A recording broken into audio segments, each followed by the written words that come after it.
I'm Tracy Baxter with today's Record Newswatch. An arrest has been made for the death of a 2-year-old boy this week in the town of Marlborough. State police have charged 26-year-old Kenneth Stolley of Milton with second-degree murder. The case unfolded Tuesday at a residence on Walnut Park Lane in Milton when a babysitter called 911 saying when she arrived at the residence, she found little Mason DeCosmo unresponsive. Arriving emergency responders started CPR, but the toddler was later pronounced dead at Vassar Brothers Hospital. Police say the investigation led them to Stolley, the boyfriend of the child's mother, and police say the little boy had died as the result of blunt force trauma and that Stolley had physically abused little Mason over the course of several days. Stolley has been arraigned on the second-degree murder charge and sent to Ulster County Jail without bail. Elsewhere, a Monticello man is dead, the result of a fatal stabbing early this morning. And at this point, the suspect remains at large. Police got the call of the stabbing at 3:40 this morning at the West Broadway Villas apartment complex.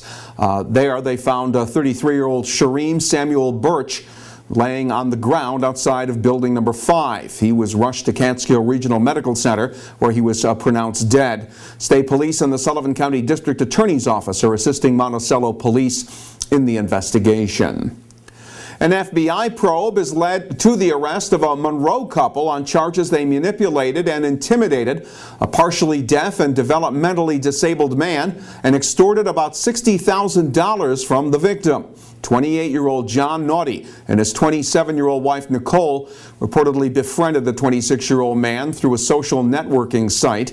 According to the FBI, the pair would pressure him to drink alcohol and would then inject him with drugs. The Naughtys would then use an ATM to withdraw money from his bank account. They also made him believe the mafia would kill him and his family if he didn't pay them. A hearing in the case is set for September 13th in White Plains. Couple face a maximum penalty of 5 years in prison.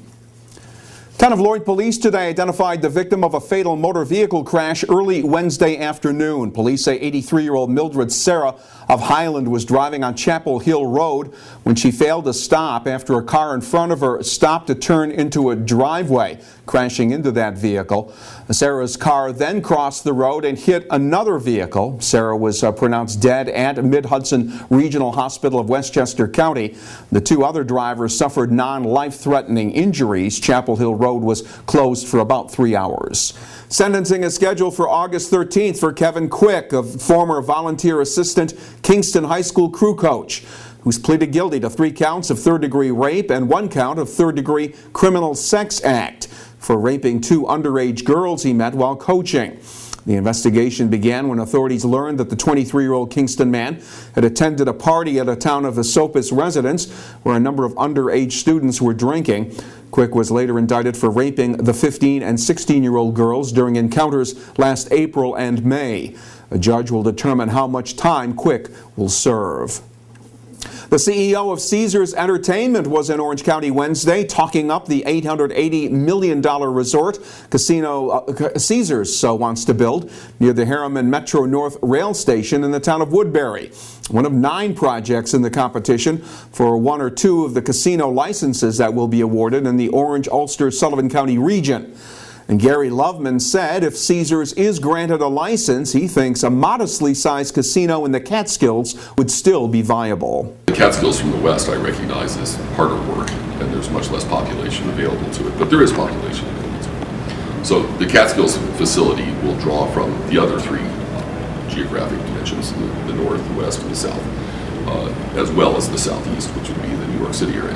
And they'll simply have to plan a location, a strategy, and a capital structure that supports the scale of that business. Meantime, Mohegan Sun CEO Mitchell Edis was promoting plans for their $550 million casino project at the site of the former Concord Hotel in Monticello. Edis says if Mohegan Sun gets a casino license, company would also develop retail space property in Monticello and revitalize the former Grossinger's Hotel property in Liberty. Orange County legislators were meeting late today to put their expected stamp of approval on a deal that could lessen the number of county government employees that will have to be laid off as part of the effort to close a projected $60 million budget deficit. County leaders say the retirement incentive agreement includes payments of $12,000 for up to 100 workers and $15,000 if more than 100 employees opt in. Employees would have to retire by November 1st, and under terms of the deal, at least $30,000 will have to be saved by not filling each position or filling it later with a lower paid employee. County Executive Steve Newhouse had proposed the layoff of 50 county workers. Members of the legislature want to see how much money the agreement will save before considering layoffs. And Joseph and Tammy Andre will have their hands full in the coming days, weeks, months, and years. The Town of Wallkill couple are the proud parents of triplets, born July 20th at Orange Regional Medical Center's Rowley Birthing Center.